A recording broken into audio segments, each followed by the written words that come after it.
집을 사려고 마음먹었다면 가장 먼저 해야 할 질문이 있습니다. 어디 살지가 아니라 나는 어떤 집을 사야 하지입니다. 왜일까요? 주택 종류는 많고 그에 따라 가격도 세금도 다르고 내 계획에 맞는 집이 아니라면 나중에 엄청 후회할 수도 있거든요. 그래서 오늘은 이 복잡해 보이는 주택 종류를 쉽고 빠르게 알아볼 수 있도록 영상을 준비해봤습니다.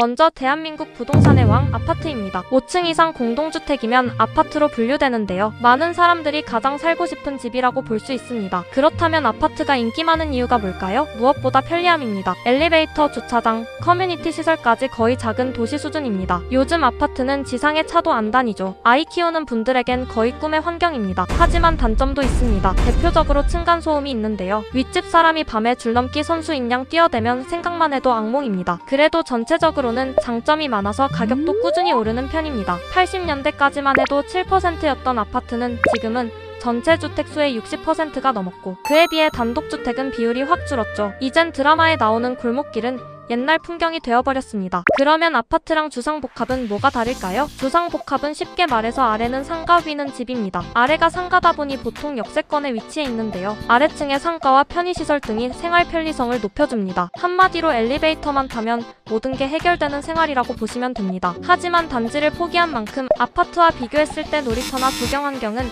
아무래도 좀 떨어지고 편의시설 운영으로 관리비가 좀 높은 편입니다. 이런 단점에도 불구하고 생활 편리성이 최고다라고 하시는 분들에게 맞는 주택이라고 보시면 됩니다. 다음은 빌라입니다. 사실 빌라는 공식 이름이 아닌 걸 알고 계셨나요? 빌라는 외국에서 고급주택을 의미하는데 서울에서 빌라가 대규모로 개발되던 시절 그냥 건물 이름을 멋있게 보이기 위해 외국 명칭을 가져다 쓴 것이 유래가 되었어요. 실제로는 다세대 주택, 연립주택을 통틀어서 부르는 말입니다. 보통 실무에서는 건물이 비슷해 보여 다가구 주택도 편의상 빌라라고 부르는 경우가 많은데요. 엄연히 다가구 주택은 단독주택이라 빌라에는 속하지 않아요. 다세대는 주인이 여러 명인 반면 다가구는 주인이 한 명이랍니다. 빌라는 4층 이하의 비교적 소형주택을 뜻하고 아파트에 비해 가격이 저렴한 건 장점이지만 환금성은 조금 떨어집니다. 그리고 현실적인 단점도 있죠. 겨울에 창문에서 찬 바람이 들어올 수도 있어요. 특히 가장 큰 문제는 주차입니다. 출퇴근 시간마다 주차 전쟁으로 눈치 게임이 펼쳐져요. 하지만 이런 단점에도 불구하고 아파트에 비해 가격이 낮고 관리비도 저렴한 편에 속해서 사회초년생이나 신혼부부에겐 꽤 괜찮은 선택입니다. 여기서 잠깐 빌라는 주의하셔야 돼요.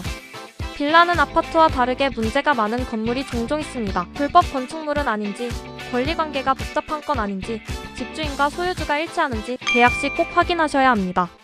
다음은 오피스텔입니다. 오피스와 호텔을 합친 합성어로 사무실을 호텔과 비슷하게 주거형으로 만든 건물입니다. 원래는 일하는 공간인데 요즘은 거의 혼자 살기 좋은 집 느낌입니다. 지금 오피스텔은 아파트만큼이나 보안성이 높아졌고 관리도 편하며 회사랑 가까운 곳을 잡으면 출퇴근이 아주 행복해집니다. 그럼 오피스텔 단점은 뭐가 있을까요? 일단 전입신고를 하면 세금 문제가 생길 수 있고 아파트와 같은 평수로 계약해도 오피스텔이 약 20% 좁습니다. 오피스텔은 복도, 로비와 같은 공용공간 지분이 많아 실제 내가 사용하는 공간은 생각보다 작을 수 있어요. 그럼 아파트와 오피스텔을 비교해볼까요? 최근 20년 동안 평균적으로 아파트 가격은 3배에서 5배, 오피스텔은 1.5배 정도 올랐습니다. 오피스텔 집값이 아파트에 비해 많이 안 오르는 걸 보여주는데요. 이유가 뭘까요? 사실 건물 자체의 가격은 시간이 지나면 노후화로 인해 오히려 가격이 내려가게 됩니다. 우리들이 흔히 말하는 집값이 올랐다라는 말은 건물이 아니라 땅값이 올랐다라는 말인데요. 바로 여기서 아파트와 오피스텔의 차이점이 있습니다. 상업지역에 있는 오피스텔은 토지 비중이 아파트에 비해 작습니다. 토지 비중이 작다는 건 그만큼 땅이 작아 집값이 크게 오르지 않다는 걸 의미합니다. 또한 오피스텔은 아파트보다 지을 때 허가를 받기가 훨씬 쉬워 공급이 원활한데요. 그만큼 희소성면에서 가치가 낮아 가격이 크게 오르기 쉽지 않습니다. 그렇다면 미래 가치를 볼 때 무조건 아파트가 더 좋을까요? 꼭 그렇다고 할 수는 없습니다. 요즘 수도권 도시들은 건물들이 빽빽히 들어서 건물 지을 땅이 부족합니다. 더욱이 서울 강남권의 경우엔 오피스텔도 지을 만큼 지어져 자투리 땅도 거의 남아있지 않아 추가 공급이 쉽지 않아요. 이렇게 공급이 적다면 오피스텔도 가격은 오르게 됩니다. 또한 요즘 트렌드도 무시하면 안 됩니다. 1인 가구의 증가는 오피스텔에 대한 수요를 올리고 있는데요. 2019년 600만 1인 가구는 현재 800만 가구를 넘어 계속 증가 중인 추세입니다. 그만큼 오피스텔의 수요는 늘고 그 가치는 쉽게 떨어지지 않겠죠?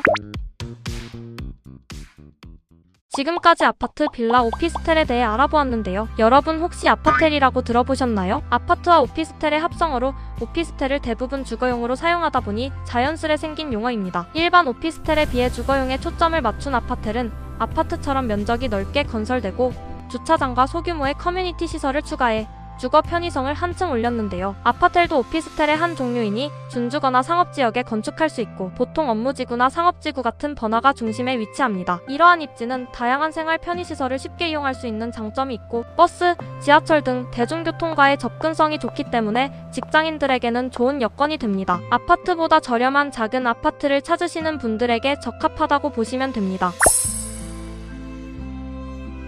마지막은 도시형 생활주택입니다. 이건 한마디로 도심용 가성비 좋은 주택으로 보시면 됩니다. 1인 가구나 신혼부부의 수요도 꽤 높은 편인데요. 청약통장 없어도 청약 가능하고 자격 제한도 거의 없습니다. 그래서 진입 장벽이 낮고 가격도 비교적 저렴합니다. 하지만 단점도 확실합니다. 주차 공간 부족, 그리고 건축 품질 이슈가 있을 수 있습니다. 또한 방음이 잘 되지 않아 프라이버시 노출 문제가 있고 도심지에 위치한 탓에 야외에서 들려오는 소음 문제, 하루 종일 해가 제대로 들지 않는 방도 있으므로 집을 볼 때 이런 경우에 해당하는지 잘 알아보시고 계약하셔야 해요. 결국 중요한 건 남들이 좋다는 집이 아니라 내 상황에 맞는 집입니다. 내 예산, 라이프 스타일, 그리고 목적까지 고려해서 후회 없는 선택하시길 바랍니다. 시청해주셔서 감사합니다.